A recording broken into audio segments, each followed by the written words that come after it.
ভিডিওটা করারও ৬ থেকে ৭ মাস হয়ে গেছে, বাট আমি এত পরিমাণ অলস যে ভিডিওটা যে একটু মেক করব বা ভয়েস দিব ওইটুকু কাজ করতে আমার মন চাইতেছিল না। তাই ভিডিওটাকে এইভাবেই ফালায় রাখছিলাম ছোট ছোট ক্লিপ হিসাবে। দেন হচ্ছে অলসতা কাটলো, আমি আবার ভিডিও করতে বসলাম।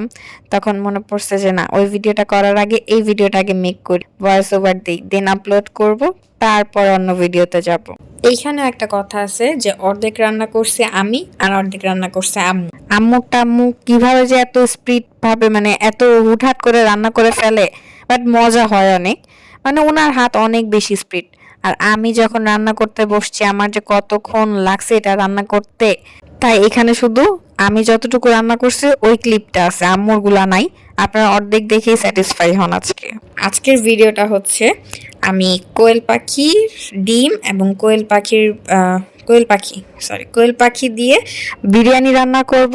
ওই বিরিয়ানি রান্না হাফ পর্যন্ত এই ভিডিওতে আছে, আর বাকিটা আমার আম্মু রান্না করছে এই ভিডিওতে, ওইগুলার ক্লিপ নেওয়া হয়নি। যতটুকু রান্না আমি করছি অতটুকু আপনারা দেখেন, এবং যদি ভিডিওটা ভালো লাগলে অবশ্যই লাইক, কমেন্ট, শেয়ার অ্যান্ড আমার পেজটাকে ফলো দিয়ে রাখবেন, আমাকে সাপোর্ট করবেন, আমার পাশে থাকবেন।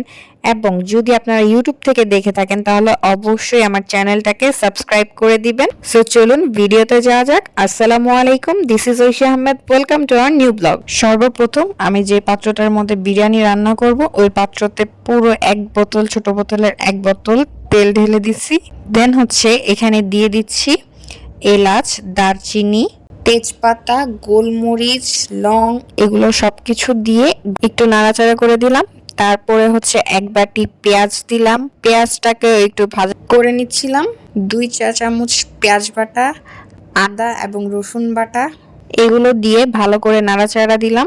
তারপরে হচ্ছে এখানে অ্যাড করতে হবে লবণ, গরম মশলার গুঁড়ো এবং মরিচের গুঁড়ো। ততক্ষণ পর্যন্ত মশলাটা ভালো করে কষাতে হবে যতক্ষণ পর্যন্ত এইরকম একটা কালার এবং মশলার উপরে তেল না চলে আসে। কালারটা কিন্তু অনেক সুন্দর হয়েছে, আমার কাছে খুবই ভালো লাগতেছিল এই কালারটা। এবং যখন এটা নাড়াচাড়া দিতেছিলাম স্মেলটা অনেক বেশি সুন্দর আসতেছিল। এটা হতে হতে আমি অন্য পাশে আমার যে কোয়েল পাখিগুলো আছে ওইগুলোকে একটু মশলা দিয়ে ম্যারিনেট করে সাইডে রেখে দিব। রান্না করার পর এটা থেকে কোনো ধরনের বাজে স্মেল না আসে। এই কোয়েলের মাংসটাকে ভালো করে আমি ধুয়ে নিয়েছি। ধুয়ে নেওয়ার পরে এখানে টক দই, বেশ ভালো পরিমাণে টক দই নিয়ে অনেক ভালোভাবে ম্যারিনেট করে 1 থেকে 1.5 ঘন্টার জন্য এটাকে রেস্টে রেখে দিচ্ছি। এখানে কিন্তু আমি কোয়েল পাখির ডিমও ব্যবহার করেছিলাম রান্নাটার মধ্যে। ডিমটাকে ভালো করে লবণ দিয়ে সেদ্ধ করার পর এই যে আমি এখন ডিম থেকে খোসা ছাড়িয়ে নিলাম।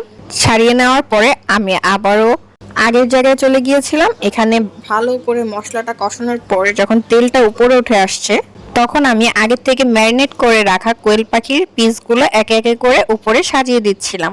এটা কিন্তু বেশি নাড়াচাড়া করা যাবে না, বিকজ কোয়েল পাখিগুলো এমনিই ছোট এবং হচ্ছে অনেক নরম, এটা বেশি গুতাগুতি করলে ভেঙে যাবে। তাই আমি আলতো হাত এটাকে সাইড থেকে ভালো করে নাড়িয়ে চাড়িয়ে দিচ্ছিলাম। কষানো মশলার সাথে ভালো করে কোয়েলের পিসগুলোকে আমি মিশিয়ে নিই। ভালো করে মিশিয়ে নেওয়ার পর এটাকে আমি ঢাকা দিয়ে দিলাম। এটা ঢেকে দিয়েছিলাম মাংসটা ভিতর থেকে সেদ্ধ হওয়ার জন্য। এবং যখন খুললাম, ও মাই গড, এত সুন্দর একটা স্মেল আসতেছিল, কোনো ধরনের কোনো বাজে স্মেল আমি পাইনি এটার মধ্যে। অনেকেই বলে যে কোয়েলের মাংস অনেক গন্ধ, খাওয়া যায় না, বাট আমি যে প্রথমবার খাইছি আমি ভালো একটা এক্সপিরিয়েন্স নিছি এটার থেকে। এটা পানি ছেড়ে দেওয়ার পরে আমি 1 বাটি কাঁচামরিচ মাঝখান থেকে একটু টুকরা করে দিয়ে দিলাম এটার মধ্যে। একটু ঝাল ঝাল হলে আরো বেশি মজা লাগবে এটা খেতে। দিয়ে দিলাম গোলাপ জল, কেওড়া জল এবং আগের থেকে কেটে রাখা আলু দেওয়ার পর আমি আবার একটু এটা ঢেকে দিয়েছিলাম সেদ্ধ হওয়ার জন্য। ঢাকনাটা খোলার পরে এটা একটু পানিটা শুকিয়ে আসছে, তখন আমি ভালো করে নেড়ে এটার মধ্যে আগে থেকে সিদ্ধ করে রাখা কোয়েল পাখির ডিমগুলো দিয়ে দিয়েছি। এরপরে বাকি রান্নাগুলো করছিল আমার আম্মু, যার কারণে আমি আর কোনো ক্লিপ এখানে অ্যাড করতে পারিনি।